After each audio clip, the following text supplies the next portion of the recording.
ओम शांति। सभी ठीक हो, मौज में है।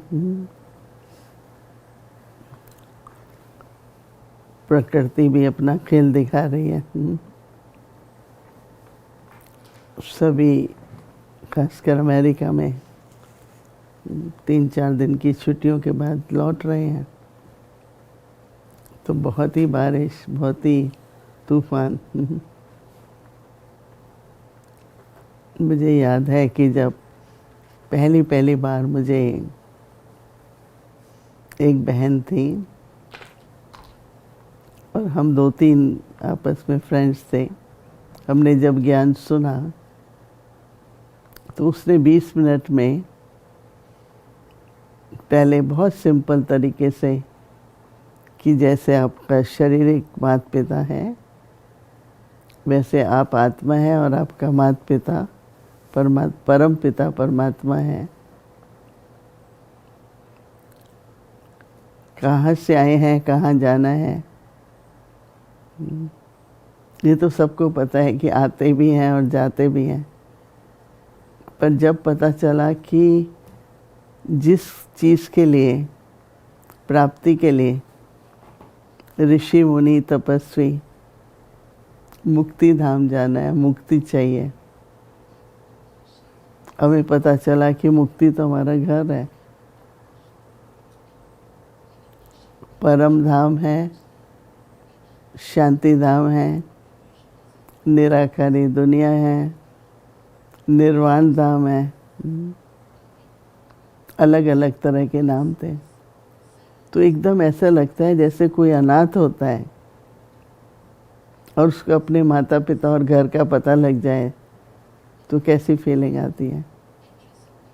चाहे लौकिक में बहुत अच्छा परिवार, फिर भी ये प्रश्न तो मन में रहते ही थे। तो ईश्वरी ज्ञान मिलने के बाद वापस घर जाना है, उसके बाद इतना अच्छा हो गया। जब भी पता होता है अभी जाने का टाइम है, कभी भी जा सकते हैं, तो ये पता है कहाँ जाएंगे। इसे बाद में थोड़ा और विस्तार का पता चलता है कि सूक्ष्म वतन है और सूक्ष्म वतन के बाद फिर निराकारी दुनिया घर है। तो जैसे एक अंदर में कहीं से भी देखो आप लौट रहे हैं, अपने ठिकाने का पता है, हम घर जा रहे हैं, घर पहुंच रहे हैं, तो कोई डर भी नहीं रहता है, निश्चिंत होते हैं। जैसे साकार दुनिया में घर पहुंचने का, तो अभी हमको घर जाना है। जब पता लगता है कि आत्मा अविनाशी है, आत्मा अजर अमर है, आत्मा तो न मरती है, न जलती है, न पानी में डूबती है, अजर अमर अविनाशी है। और फिर जब सृष्टि चक्र का ज्ञान मिलता है, एक जन्म के बाद दूसरा, तीसरा, एक युग के बाद दूसरा युग, तीसरा युग, चौथा युग, और अभी है संगम युग। तो ये जो अंदर में घर का सुख, माँ बाप का प्यार और अपनी जीवन का मूल्य, कि इस जन्म में हम इतने जन्मों की कमाई कर सकते हैं, जो केवल एक जन्म नहीं लेकिन पूरे कल्प के लिए, कल्प के अंत तक। अभी हम अंत में है ना, अच्छा है ना अंत, फिर शुरू करेंगे। तो मैं कभी कभी सबको कहती हूँ कि अगर अंतिम जन्म ऐसा है तो पहला कैसा होगा। अंतिम जन्म में ही हमको जिस प्रकार की सुविधाएं, सुख, आवश्यकताएं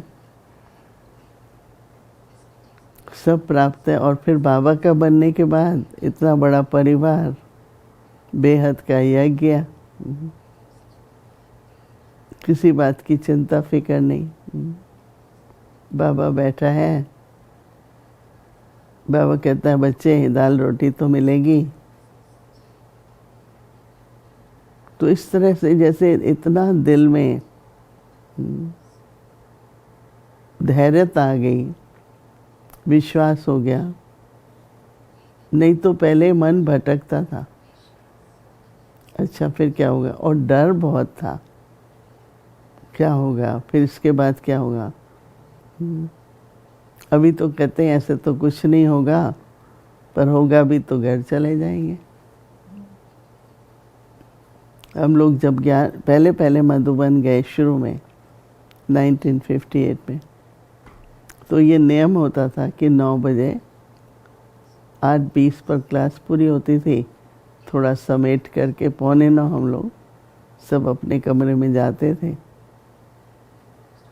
और बाबा की लाल लाइट जल रही होती थी और हम लोग 15 मिनट बैठ के निराकारी दुनिया, अपना घर का क्या सुख होगा।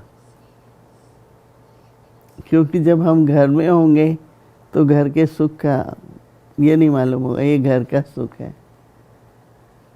संगम युग पर हमें घर का सुख क्या होता है। वाणी से परे या उपराम स्थिति।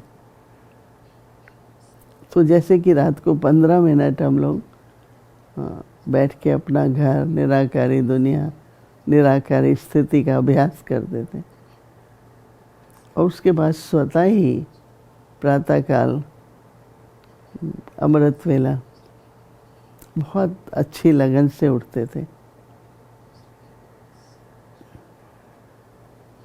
आपको मालूम है कोई टाइम पर हम सभी के पास गीत चलता था, राजकुमारी सो जाओ,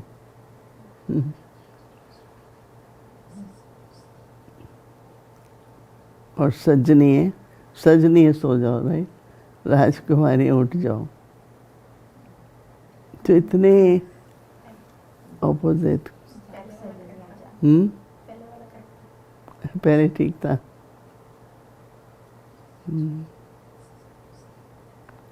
सो जा राजकुमारी, सो जा राजकुमारी। अच्छा, बहुत अच्छा गीत है, अच्छा अभ्यास है। और सवेरे बाबा की सजनीय हैं, उठ जाओ, नवयुग आया है। तो कभी कभी ऐसा होता है, बेशक हम काम में व्यस्त हैं, पर इस तरह के अनुभव करना भी बहुत ज़रूरी है। आप करके देखना, अगर गीत है तो आज चलाना, देखो कैसा लगता है। क्योंकि संबंध का सुख है ना, संबंध का सुख है। रात को भी सोने से पहले और सवेरे भी इतने प्यार से बाबा उठाते हैं और बच्चे नवयुग चलो। तो इसलिए हम सभी अपने बचपन के दिन याद रखें। पर वर्तमान समय पर भी इतना प्राप्ति है बाबा से। दीदी का मास चल रहा है, तो दीदी हमेशा कहती थी, जब भी मिलती थी, अब घर चलना है। बस एक ही बात दीदी कहती थी, और वो कहती थी अब घर चलना है। तो हम कहते थे दीदी अभी तो काम पूरा नहीं हुआ है। एक बार दादी जानकी ने, हम लंदन में थे, पूछा कौन कौन तैयार है घर के लिए। हम सभी ने हाथ उठाया। बोला थक गए हो इसलिए तैयार हो या रियल तैयार हो। तो हमने कहा क्या फ़र्क है। बोला कई लोगों को जॉब भी है, लंबा दिन होता है, थके हुए हैं, बोलते हैं अभी घर जाना है। और कई जो होते हैं उन्होंने अपने हिसाब किताब चुकतू कर लिए, निर्बंधन अवस्था है, एकदम निराकारी अवस्था है, तो उनको लगता है अभी हम बहुत समीप हैं घर के। तो इसलिए संगम युग पर धनी के बने हैं, घर है, ठिकाना है, तो इसलिए बहुत बहुत उसका सुख है। इसलिए बाबा कह रहे हैं कि अभ्यास हमारा कल के दिन का कि अब वापस घर जाना है। कोई नई बात नहीं है, घर से आए थे, घर जाना है। ज्वाला रूप बनने के लिए यही धुन सदा रहे कि अब घर जाना है। अर्थात बाबा कहते हैं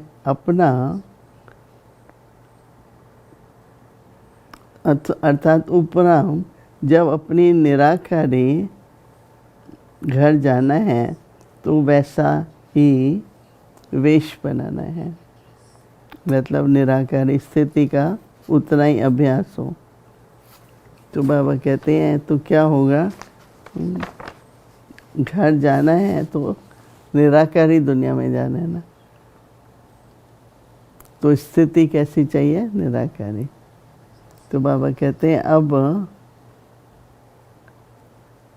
सबको वापस ले जाना है इस स्मृति में सदा ही सर्व संबंध,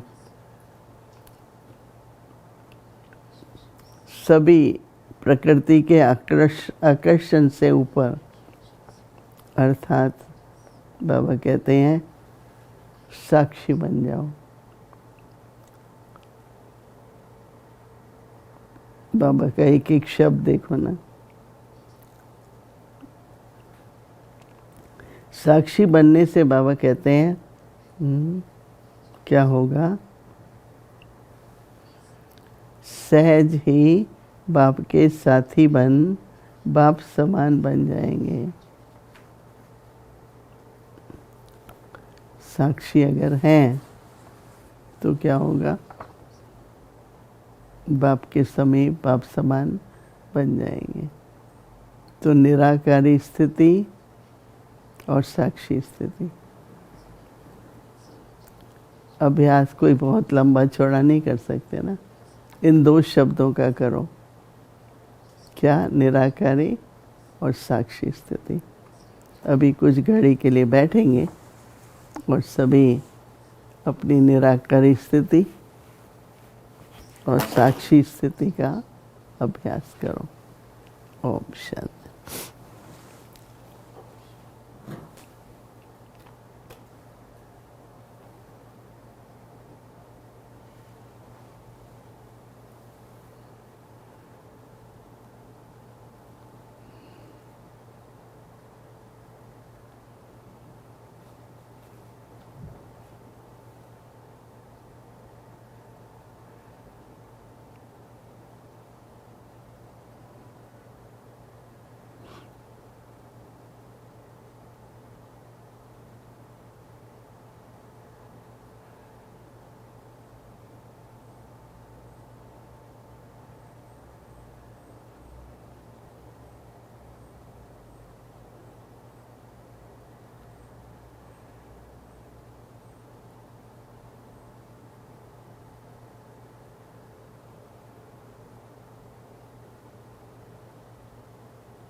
ओम शांति।